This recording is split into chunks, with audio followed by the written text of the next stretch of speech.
बूढ़ी माँ की कहानी। गांव के एक पुराने कच्चे मकान में एक बूढ़ी माँ अकेली रहती थी। उनका नाम जानकी था, लेकिन पूरा गांव उन्हें बूढ़ी माँ कहकर बुलाता था। उनकी उम्र लगभग 80 साल हो चुकी थी।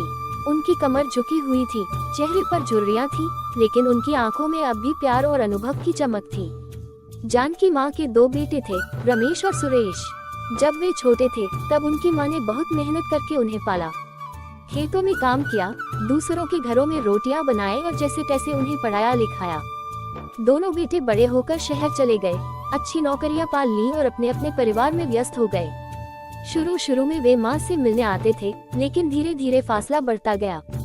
बूढ़ी माँ की दुनिया अब सिर्फ उनके पुराने घर तक सिमट गई थी। कभी वे दरवाजे पर बैठकर सड़क की ओर देखती, उम्मीद करती कि उनके बेटे आएंगे। त्योहारों पर वे अपने बेटों का इंतजार करती, लेकिन वे नहीं आते।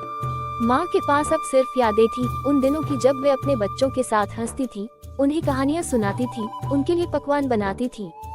हालांकि गांव के लोग उनका बहुत सम्मान करते थे। कोई उनके लिए खाना ले आता, तो कोई उनकी दवा की चिंता करता।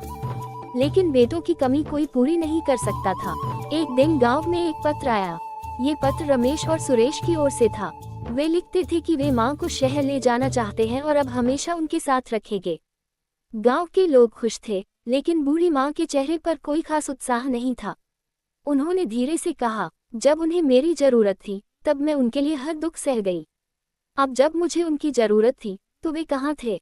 लेकिन एक माँ का दिल बहुत बड़ा होता है। जब उनके बेटे आए तो वे उनसे गले लग गईं। वे किसी से कोई शिकायत नहीं करना चाहती थी। शहर जाने से पहले गांव वालों ने उनसे पूछा, माँ, आपने अपने बेटों को माफ क्यों कर दिया?